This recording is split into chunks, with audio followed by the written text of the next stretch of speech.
everybody. My name is Katherine or Kat. I am part of the Wilmington site, and here with me today is Miss Ingrid and Mr. Caesar.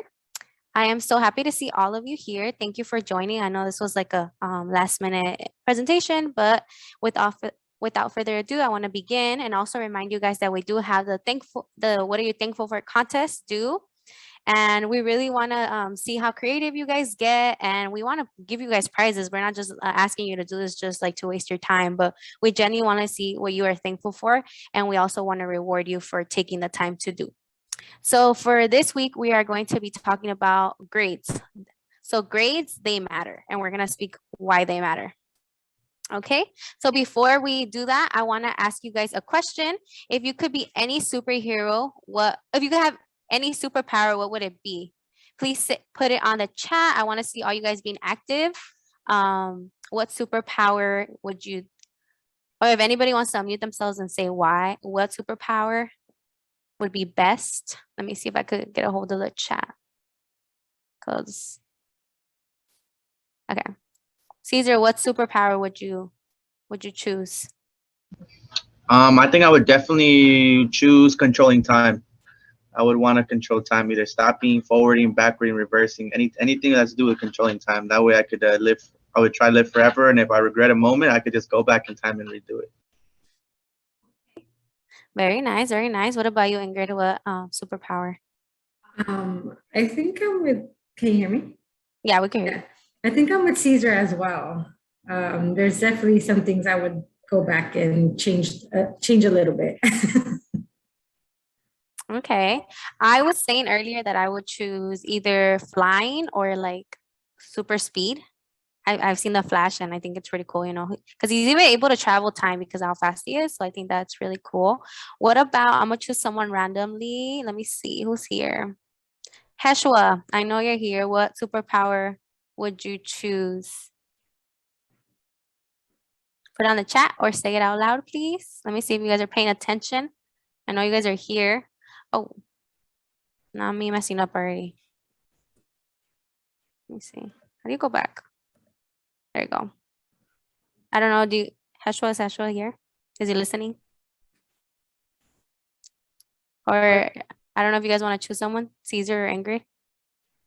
Yes, well, I saw some in the chat, so I could read some of the ones. Thank you for those that are participating in the chat. And just really quick, I also dropped the link for the Google form, so take your time to fill that out. But we have Eric from the port that said he would like to be invisible. Sarah from the port also said ability to change time.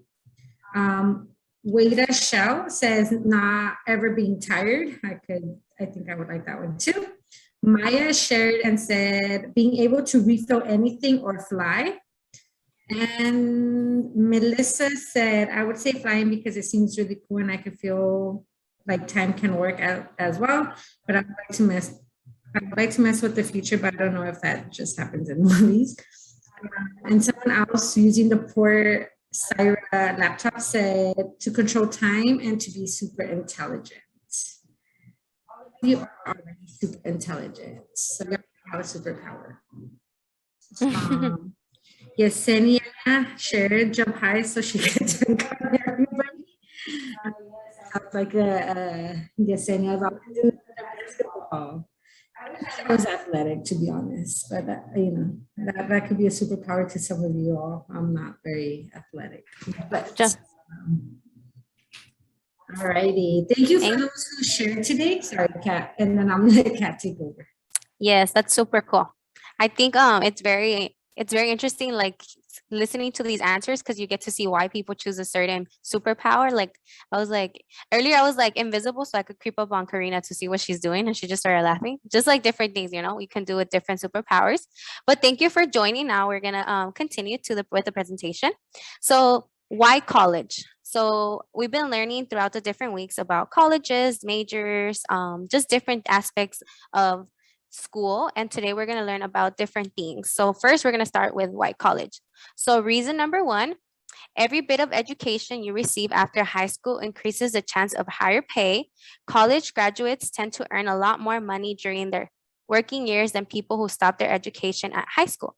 So basically, we're encouraging you guys to continue to pursue higher education because there's a higher chance of you getting a better pay and better opportunities. I know for sure, like this job requires for you to at least have be enrolled in college or have a college degree. So this is an opportunity that other people may not have because they didn't pursue higher education. And then reason number two, the more education that you get, the more likely that you will have a job. So basically, going to college guarantees you a job. We're not saying what job specifically, but just a job in general. It opens up doors that other people may not have. And then reason number three, continuing your education is more important in your generation than it in your parents. Today's jobs require more than just a high school diploma.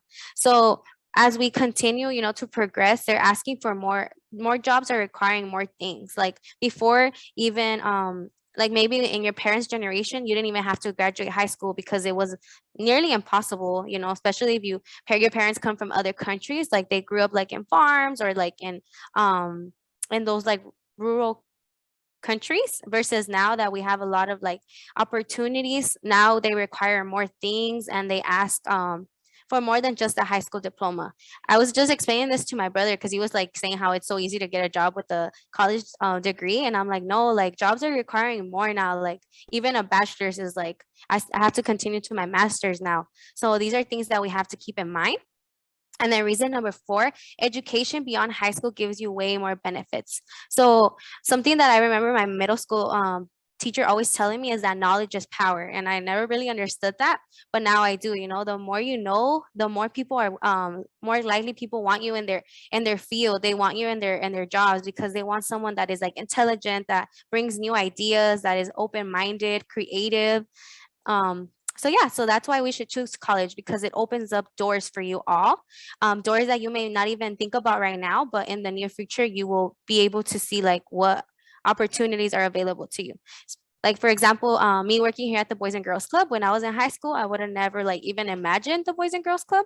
I didn't even know they had a college bound department, but as like I got into college, I got introduced to this program and I got to see the benefits. So yeah. And then being first.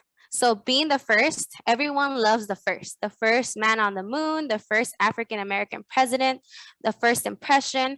Students with parents who attend college are more likely to follow their footsteps. So right now we're talking about first generation. So right here you see Miss Ingrid and myself. These are our college graduation pictures. She went to Cal State Dominguez Hills and I graduated from Cal State Northridge. And we are first generation college students. So what about those who don't have parents who attended college? So those are us. We are the people that are first generation. We get to basically be the first in our families to have this accomplishment, basically. And we like, for example, Miss Ingrid, she has children, right? I know because she went to college, there's a higher chance that she's going to encourage her son and daughter to go to college in the future. And maybe in the future when I have children, I will encourage them as well because I have that education. I know what it is to go to college, so I'm able to encourage them. I'm able to share experiences versus a parent that never went. They only know what they've like heard. So basically here, as we continue to explain to you why college, we want to encourage you, to be the first generation, that you may be the first one to accomplish it, and that you may like set that barrier for the rest of your siblings and your family in general, With I don't know if you that, guys. Catherine, I do want to add to that, and with the students that are here, underclassmen, and I know we've covered why college, and it is important that you can answer why college and the options that you have with going to pursuing higher education. Today, our goal is to give you that advantage. Now that you've made that decision to choose college, we know the secrets. We know how to really help you with your GPA, how to boost it, how to understand it, why it's important when it really comes to applying to the CSU, the UC, private. In addition, we'll go over how it's connected to your financial aid. It's very important that the information you learn today gets you back on track or motivates you to study, to do the most to raise your grades and have the best, highest GPA possible, no matter where you're going, because it really can make a difference in your options after high school, financially and academically. So ensure that at the end of the presentation, if you haven't already gotten to this step in case management or your file, ensure that you're going over your GPA, where you're at, you understand it, and you really know how to get into a 4-year and or your dream school. Okay, guys? I don't want to lose you guys or have you guys disengage because we're talking about GPA. So no, you won't regret it. At the end of the day, it will benefit you financially and academic, but know the rules, learn the rules. Yes, thank you, Yesenia. And as we like talk about first generation in the chat, if anybody, if you want to share like or want to put it down, if you're going to be the first one in your family to go to college, that is so awesome. And something that you all have that I didn't have is the college bound program. I'm the first one in my family to go to college, but I didn't have this opportunity that you all have. You know, I know sometimes you may feel like, dang, these case managers, they bug. But honestly, like I wish like when I was in high school that someone would have bugged me and encouraged me, you know, to continue, even though I did it, but it was just my own self trying to figure it all out versus someone like being next to me and trying to guide me. So that's for sure an advantage that you all have that many of us here, Caesar and I, Ingrid as well, you know, we didn't have these opportunities, but you do. So you all get to take full advantage. And being first generation is honestly so awesome. And you get to like, just, you know, carry that for the rest of your life, you know? So we're going to go to the next. So now that we're talking about college, we're going to encourage you guys to take rigorous high school courses. So what does that mean?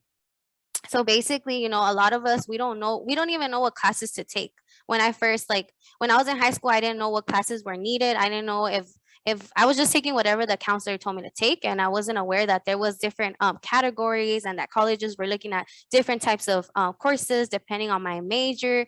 So these are different things that we want to teach you, especially right now as an underclassman, because when you're applying to college, you already have that in the back of your mind. Like, okay, like I remember when Kat, Caesar, and Ingrid taught me these different things that I need in order to have a good application so I can look like a competitive student.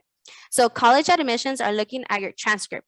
When looking at your transcript, they are looking at more than just your grades. So many times we just focus on grades, but we also have to focus that we have to ensure that we're taking the right courses. We need to ensure that we are taking enough math classes, enough science classes, electives. So there's different categories that we're going to explain in the upcoming slides, but it's important that you already start thinking about having a good transcript. Don't wait until like your junior year, like, oh, nobody cares about me. They don't care about my freshman year, but you already want to like start thinking like that. Like, okay, like my grades do matter. My transcript is important. They're looking at that.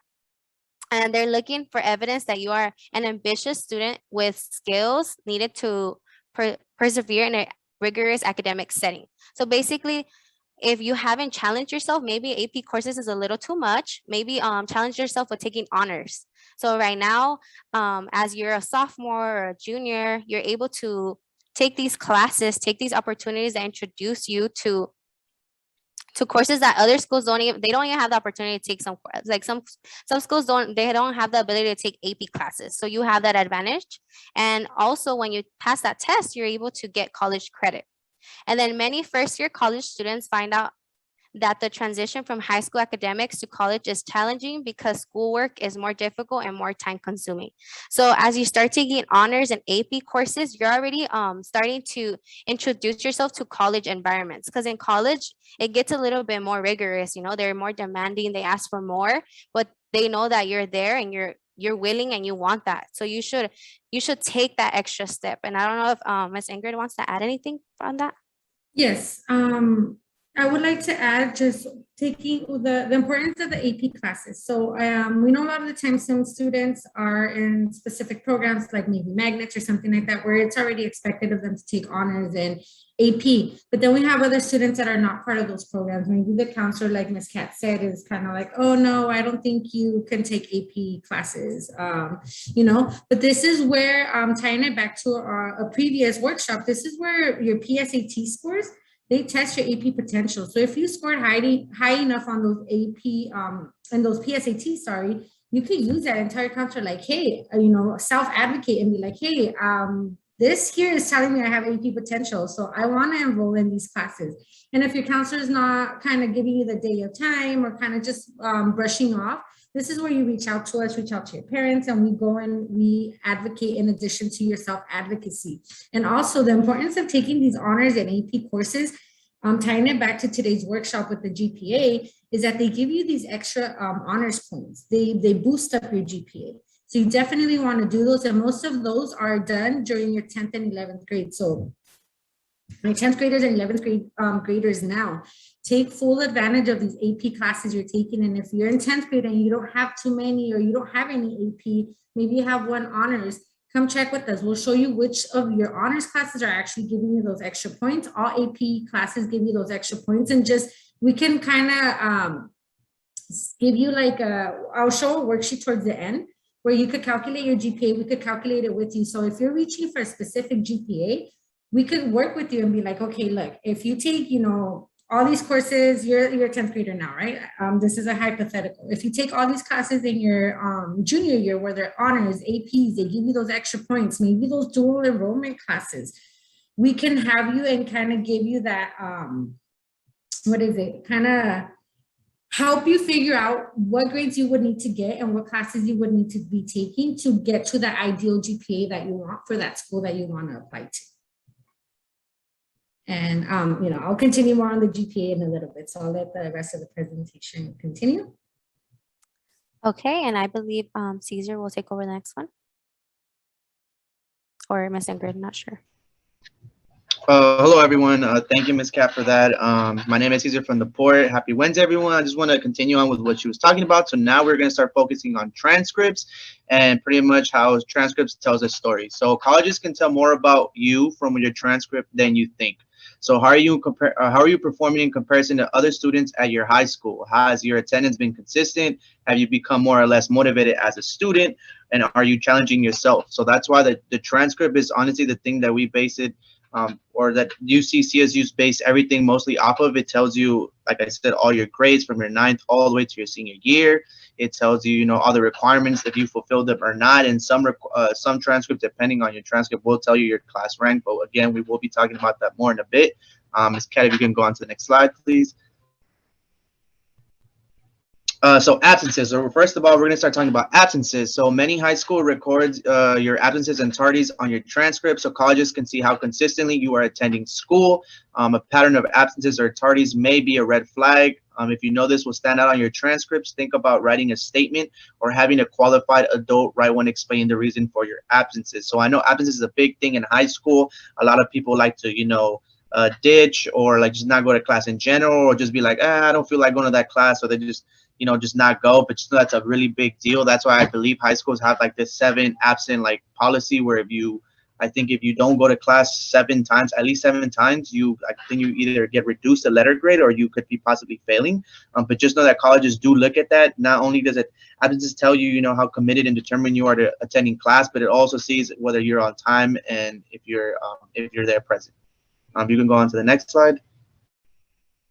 So next, we're going to be talking about weighted GPA. So your weighted GPA gives more value to your advanced and AP classes. That way, your GPA does not suffer because you made a decision to challenge yourself.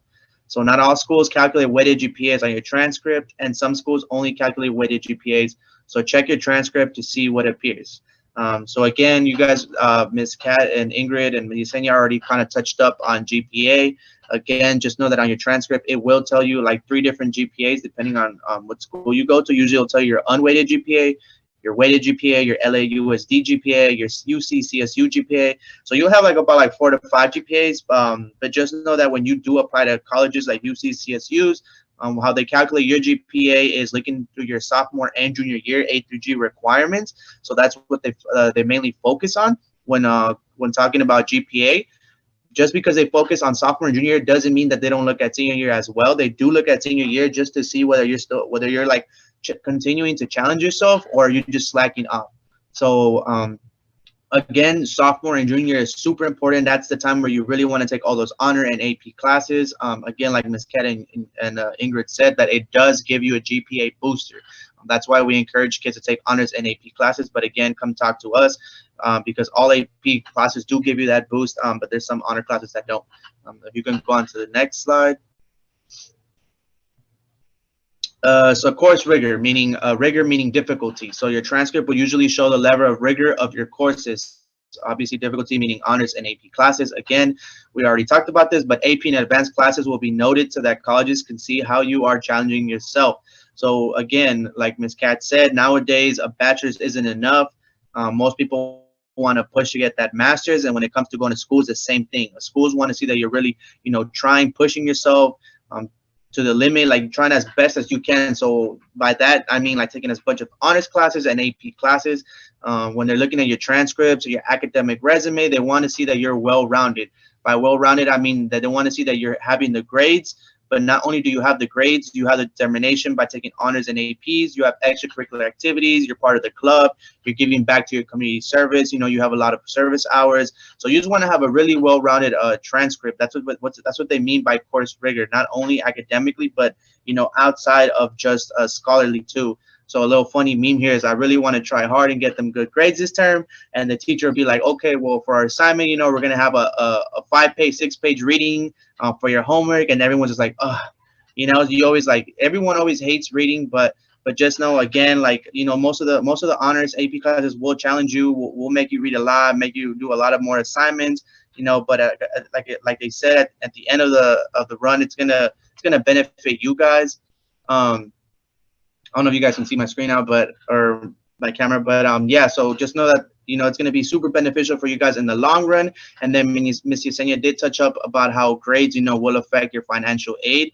So your financial is based off of 2 grants, which is the federal Pell Grant, and then the Cal Grant, which is a state aid. And then depending on your GPA, that's where they determine how much money you're going to get. So if you have a Cal Grant A is 3.0 or higher, you will be receiving more money, and then Cal Grant B is obviously 2.0 and higher, which you will still be receiving money, but it's not as much as Cal Grant A. And then if you can go on to the next slide.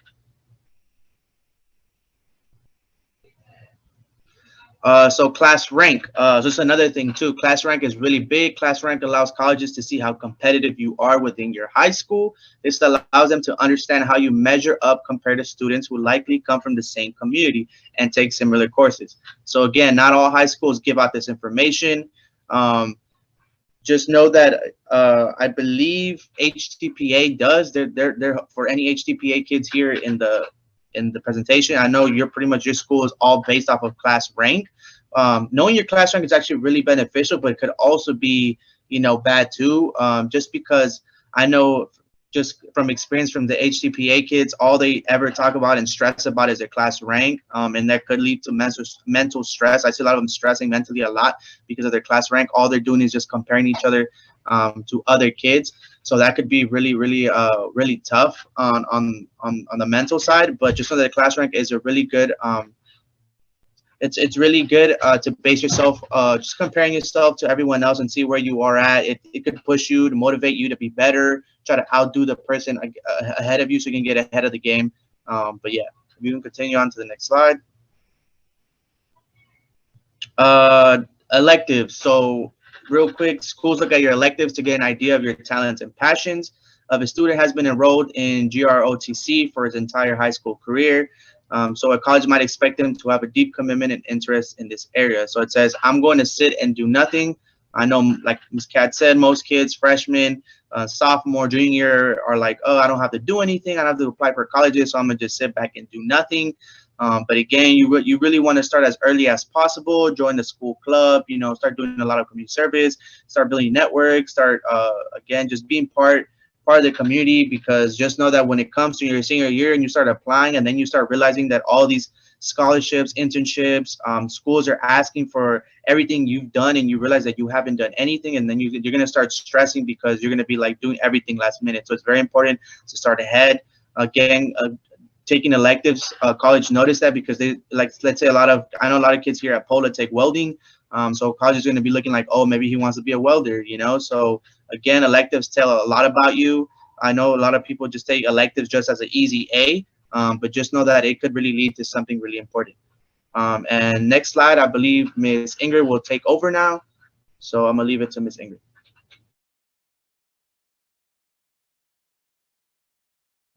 I was talking without unmuting myself. Alrighty. So like we mentioned, transcripts. Transcripts tell your story. That's your academic record. That's always going to stick with you, and that's where your GPA is. You know that. So your academic trends, colleges will look at that. So when it comes to GPAs, you might have a let's say you didn't do so well maybe sophomore year. You know, we're using this example that's on the screen, sorry. So maybe sophomore year you didn't do so well. The colleges will see that, but you went ahead and you took the initiative. You're like, you know what, I'm not satisfied with my grades. My GPA is a little low. If I'm thinking about college, I'm not even, you know, I need at least, you know, if I want to have multiple options, I need at least a 3.5. So let's say I'm a student and I'm at a 2.8. I have options for the Cal States, but I want to give myself more options. What can I do to make sure that that GPA is increasing? So if I didn't do so well sophomore year, I'm going to go ahead and talk to my counselor and say, hey, I really want to consider maybe some UCs. I want to consider some private schools, maybe some of the competitive ones. I know I didn't do so well. I got a couple C's, maybe one D, not too many A's and B's. And I know that colleges want to see those A's and B's. Can I retake some of these courses through Ingenuity? Can I do summer school? This is where you're self-advocating. This is where you're meeting with your case manager. Your case manager should be looking at your GPA. You know, if you're a 10th grader now, you're about to be a junior in a couple of months, and be like, hey, you know, are we thinking college, or, you know, what schools? And because I think as a case manager, I've been doing this for quite some years now. There's nothing more heartbreaking than a student being so encouraged senior year, like, yes, I'm gonna, you know, they're new to the club, they haven't been part of the program. If not, we would have caught it sooner. But they're like, hey, I want to apply to UCLA. And then I look at their GPA and it's like a 2.1. And it's like, oh, you need a 3.0, you know? So definitely, you know, like your academic trends, they will reflect on your transcripts, those GPAs. You could definitely, you know, retaking those courses where we don't do so well, that will help you improve your GPA, as long as you do that anytime between the summer after 9th grade and the summer before senior year. That's your chance, that's your window for you to build up on that GPA. That's, you know, that's where you're taking all these AP honors courses. That's where you want to challenge yourself and take those dual enrollment classes, because remember, one semester of a college class equals to like 1 year of high school. And then, so it's like on your GPA, let's say you get an A, on your GPA, you're calculating 2 A's because of that extra point. So this is where we're building up that GPA, okay? So definitely colleges will take a look at that. You have control over your GPA. And if you're working with us, you know, regularly, and we're seeing where, you know, we talk to you, what's your dream? Let's make that happen. And like I said, I'm gonna show a form later where we could all calculate our GPAs, see where we're at. If we're still within, and we still have enough time to kind of change the GPA that we have, because maybe we're not very happy with it. We know we can do better. You'll be able to kind of plan that out. If we could go on to the next slide, please. All right, so senior year, this is for those juniors. Remember, when you're applying, your senior year grades are not in yet. So a lot of the times I have students where maybe they're kind of borderline. They want to apply to UCs, but they're like at a 2.9. They're like, oh, well, if I do really good my senior year, you know, can they see that? And it's like, they'll see that, but unfortunately your GPA for college admissions is locked that summer before senior year. So if you do really well, and I've had students are like, what if I get straight A's and I get a 4.0, you know, first semester? Yes, that will make an impact on your GPA, but unfortunately to apply, it won't really matter. So definitely, again, if anything ever sticks to you, is that window in which you can build that GPA, because you don't want to sit here senior year saying, oh, I could have done this, or I should have done that. I've seen it in the past too, where students didn't, they were not scared, but they were like, oh, I don't think I'm gonna do well in like honors or AP classes. So they didn't take any. And then when I show them, like when I'm looking at their transcripts, you know, they have really good grades. They have, let's say a 3.2, you know, they're eligible for UCs, they're eligible for Cal States, but I tell them like, look, if you would have taken, you know, at least 2 honors classes here, maybe 2 AP classes here, your GPA could have easily gone up above a 3.5. And that's when it kind of dawns on them. And I hate to, I mean, I don't mind, not that I hate it, but it's just, it's heartbreaking doing that senior year where they're not in a position to kind of build that GPA. So right now it's ideal time. You're not happy with what you have, come see us, and then we're going to plan this out with you and make sure that you, we're going to put everything on our part to make sure you reach that desired GPA that you want. Next slide, please. All righty. So what is calculated into the GPA? So your A through G requirements will calculate your GPA. Again, your A through G classes in 10th and 11th grade will go towards that GPA. So your junior, if you take, let's say, honors world history, it looks really good on your transcript, but it will not give you that extra honors point on your GPA. So let's consider maybe AP world history if it's a possibility. Your junior, on whether you take honors or AP US history, that will help boost up your GPA. So these are things you kind of want to consider if you're 9th, 10th grade, like, okay, by the time I get, to the next grade level, I'm going to do this.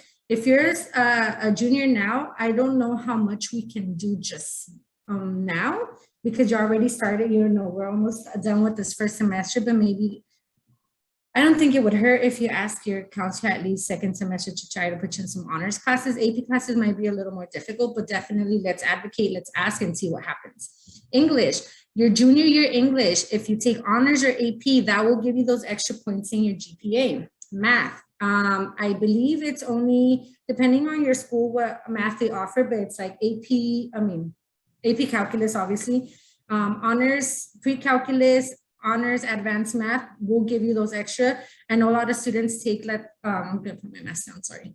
A lot of students take like honors algebra 1. It's like, yes, it looks great on your transcript, but unfortunately, it doesn't have the rigor for the UCs where they give you those extra points. But you definitely, if they offer it, you want to take it because, again, that's just making you more competitive.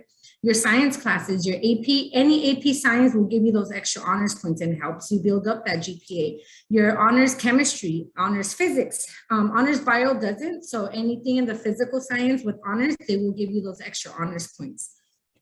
Language other than English, any AP foreign language, AP Spanish, AP French, if they offer it. I don't know the different schools that are here, but mostly those tend to be the more popular foreign languages.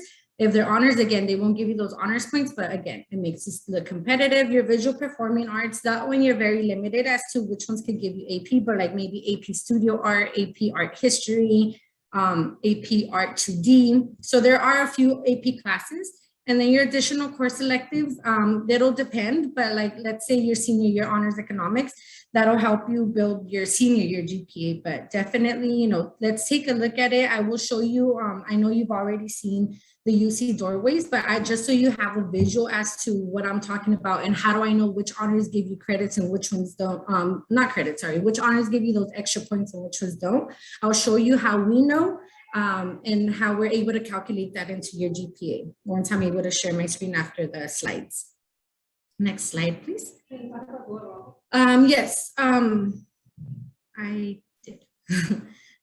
Just like I mentioned, just to reiterate, taking those dual enrollment classes, you're taking one semester, it's giving you a full year credit for high school, and your grade is calculated twice into your GPA, even though you only have one physical grade. And that's how you're building up those classes. So just a little breather. This is literally me trying to make it through this week. You can see my hair is a little mess today, but come on, we got this. We're halfway through. And I did see a question in the chat. I will address it after this. And if we could go on to the next slide. So can I get a checklist? What am I supposed to do? So remember, and this, it's not over. I'm going to show you a few other things really quick. So complete your A through G requirements with a C or better. If you really want to get into those competitive schools, I would say even a B or better, A or B. And just to reiterate, only the grades earned in A through G subjects in the 10th and 11th grade will be used to calculate your college admissions GPA, like Mr. Caesar mentioned. If you go to LAUSD school, I'm not so sure about POLA, but I believe POLA, you might have like 3 different GPAs. But if you go to like Banning, San Pedro, Narbonne, any of those other schools, you'll see a box on your transcript with like 10 different GPAs.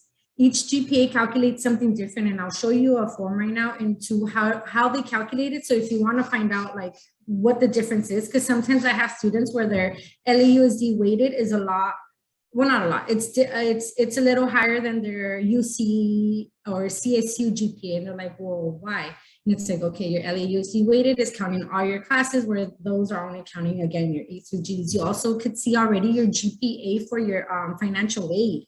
In order to qualify for your Cal Grant state aid, you need to make sure that you have a minimum of a 2.0 or higher. If you fall below that 2.0, you're eliminating your chances of getting that additional money. You can still get federal money, which is good money to have, but you always want to maximize and have the most amount of financial aid that you can. So remember, the more you learn, the more you earn. And that doesn't just mean in degrees, that also means in your grades. So, you know, the more you learn, the better you do, you turn in your work, the higher your grades, the more money you have available to you.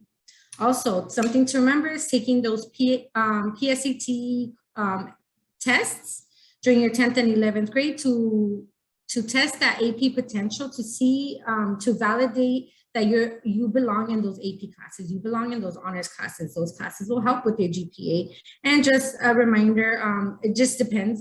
Usually seniors would have to have taken their SATs, ACTs before December. We are waiting, it's tentative right now for the next graduating classes, so I won't talk too much about that.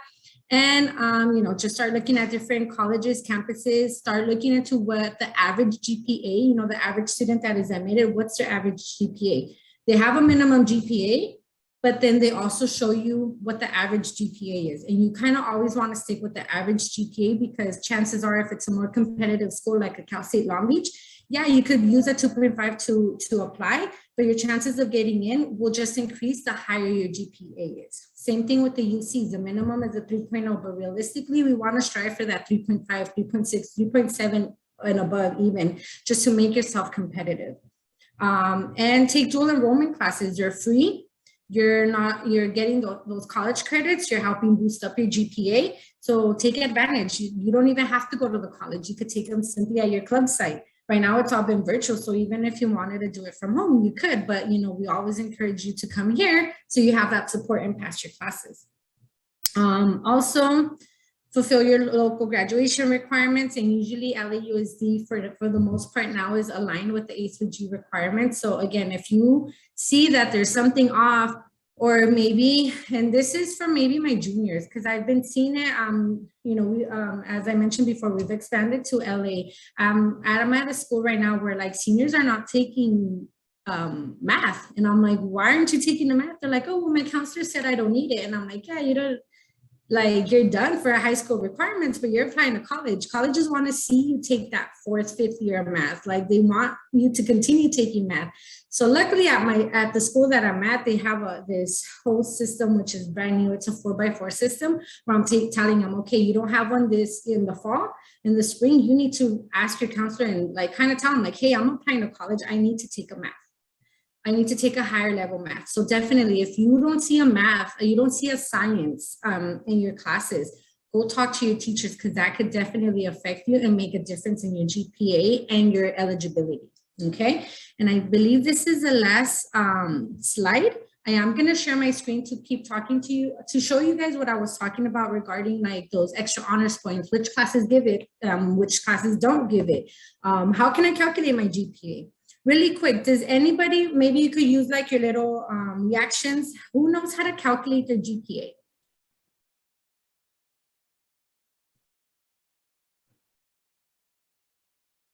Somebody, anybody? How many points do you get for an A? You could put it in the chat if you don't want to unmute yourself. Thank you, Melissa. Yes, how many points do you get for a B? 3, awesome. For a C? For a D? And for an F?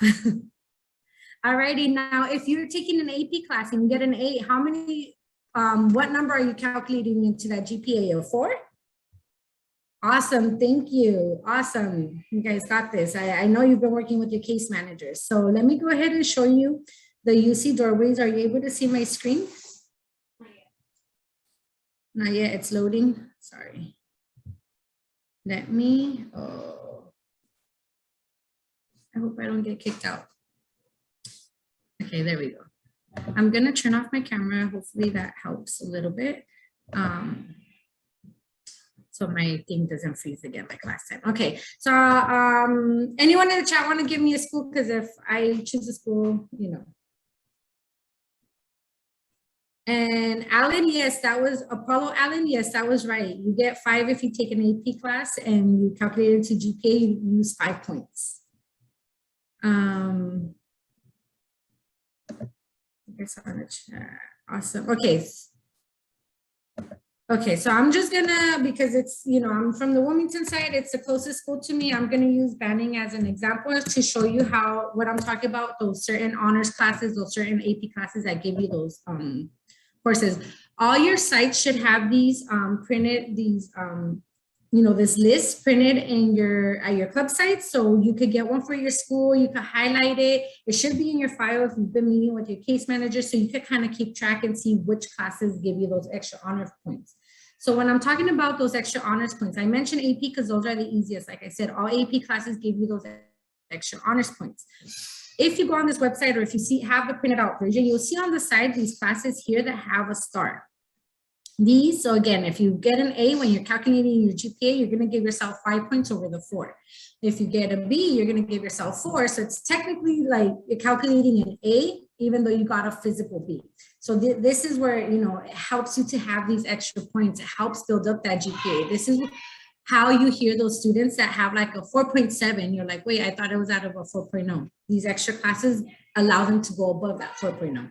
So if you notice here, world history, culture, geography, modern world, that's where you take 10th grade. Like I mentioned, if you take this honors class, yes, it looks really good on your transcripts, but it won't make a difference in your GPA.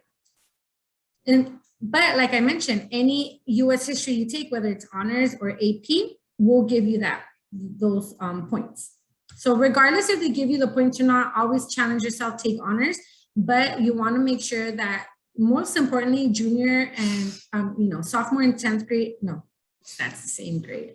10th and 11th grade, you're trying to take as many classes as you can with these honors points if you're taking honors classes or AP classes, because, you know, that's going to help in the long run. Let's look at English. You take honors, for example, honors English 9A. We see that they don't give you those GPA boosters, but your 11th grade English will.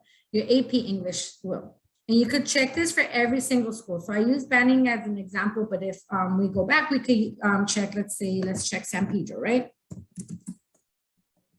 And this is a great tool to have, especially when you're advocating for yourself and you're telling like your counselor's like, hey, no, I want honors classes. And they tell you, no, like you don't need it. You'll be fine. You can still get into college. It's like, yeah, but look on here, this is telling me that these classes here are going to give me those extra points. And that's going to help me build up my GPA. That's going to help me become more competitive. That means I have more options in schools to apply to.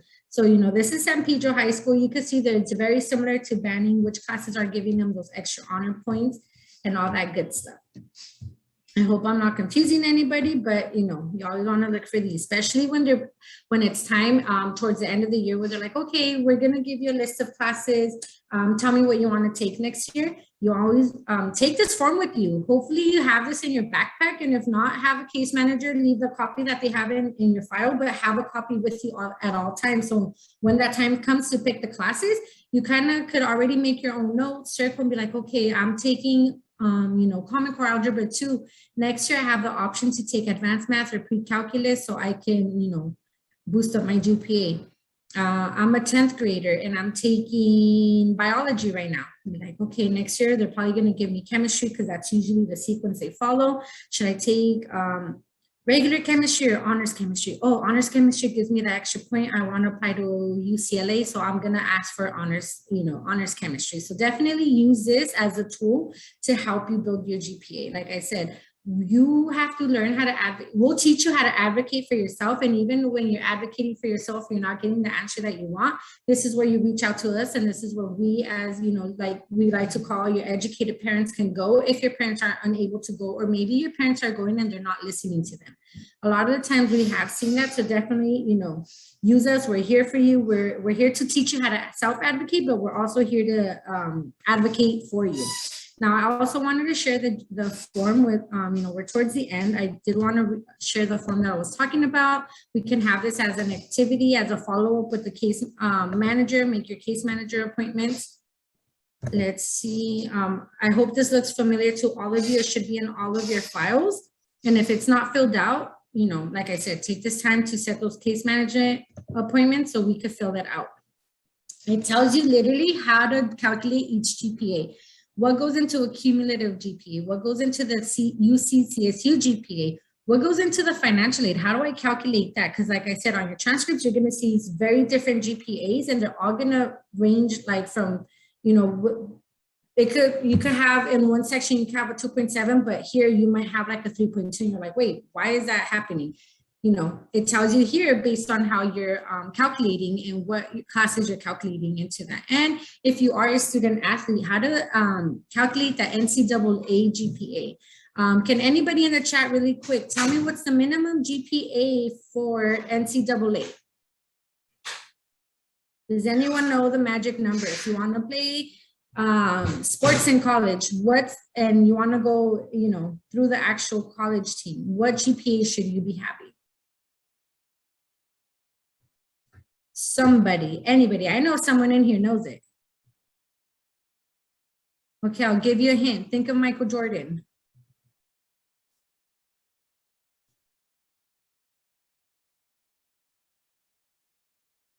Any guesses?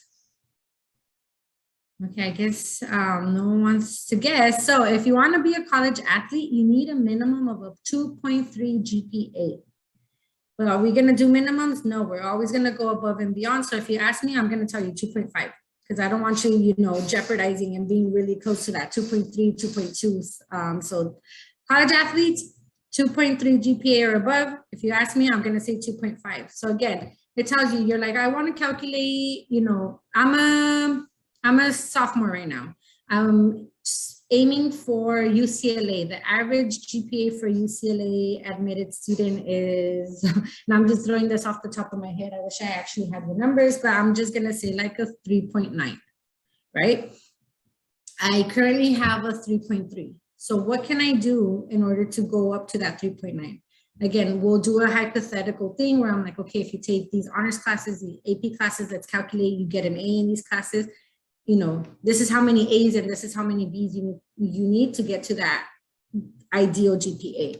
And it tells you here, so let's say your CSU UC GPA, which is the one that we use the most, is your average of all grades in the A through G courses taken 10th and 11th grade, give weight, so those extra honors points, to 8 semesters of honors and AP courses with a C or better. So limit 2 semesters from 10th grade, and then only approved honors and AP courses will receive the extra point. For the UC CSU system, check your high school approved courses, which was the website I just showed you. So if you take, let's say, AP World History, and that's the only AP class you take, and you had asked your counselor for a honors chemistry, but your counselor said, no, unfortunately, I have to put you in regular chemistry. Just know that you'll still get those 2 honors points. You'll still get 2 honors points because you do max out as to how many honors points you can get for that UC CSU GPA, because they want to make sure that the playing field is even all across the board. So 2 out of those 8 extra honors points, 2 come from 10th grade and then 6 come from your junior year. So again, if you want to have this activity, let us know. We could email it to you. We could, it's printed out at every club site. Make those case management appointments. Let's make that goal of what GPA you want to achieve to get into college, and then we'll go from there. And with that, I believe we're exactly at 6. I went over a minute, but does anyone have any questions? I didn't have a chance to look at the chat, but I kept seeing the chat kind of go popping off. So I'm gonna stop sharing at this point. I'm gonna stick around if there's any questions, comments, concerns. I believe the team did a great job answering some questions that were asked.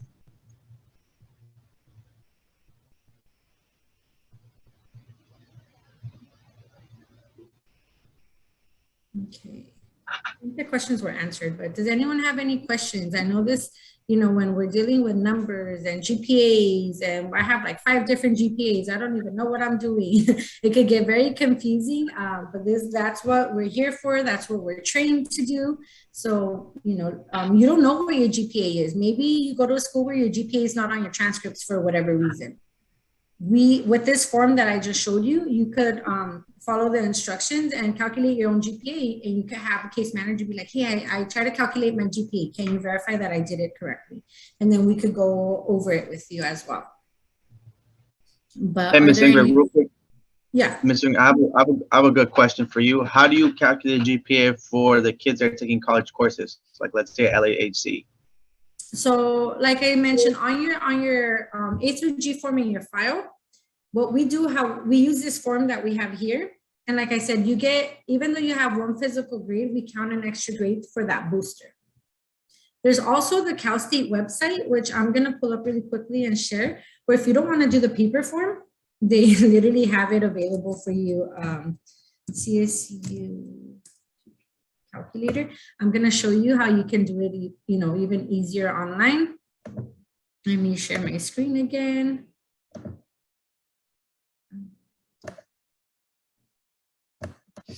Okay, so everyone's able to see this? And even it tells you here the steps on how to do it. So again, if you notice, it looks very similar to the form that I just showed you, which is our form. But let's say I have, and I'm just gonna make up some numbers. I have usually you take between here, your total classes, if you don't take any dual enrollment, should be anywhere between like 20 to 24. Some students have more. You shouldn't have less than 20. So I'm gonna say 8. I got 6, so I'm at 14. And then I have 6, so I'm at 20, right? And then I have no D's and I have no fails, but I tapped out on the maximum honors points. Let me calculate my GPA, and ta-da, you know, 8 times 4, 32, so on and so forth. And then with those extra honors points, my GPA is a 3.5. And then to answer your question, actually, Cesar, I want to make sure we go here. So, and I want to make sure I'm giving you the right information. So it says college courses used to meet CSU A through G requirements can also result in honors points, but no more than 8 honors points may be awarded. A semester grade in a college course should be counted twice. For example, if you earned a B in biology at a community college, you would count this grade twice into your GPA calculation. So that's where like you only have 1 B, but you're going to count it twice on your GPA because it is an honors course. So it's more advanced. So again, you have a lot of different resources. I would go, if you use an online one, I would definitely use the one straight from, you know, the Cal State, because they're telling you how to calculate it. But also you have the paper one, which I encourage you all to use, and you should have already, if you don't have, again, filled out in your file, you should definitely meet with the case manager to have that form filled out. Does that answer your question, Mr. Caesar? Sorry. Yes, it does. Thank you, Ms. All righty. Any other questions, comments, concerns about GPAs, what the difference is? So I just want to make sure people are paying attention. What's the minimum financial aid GPA that you should strive for to be eligible for the Cal Grants?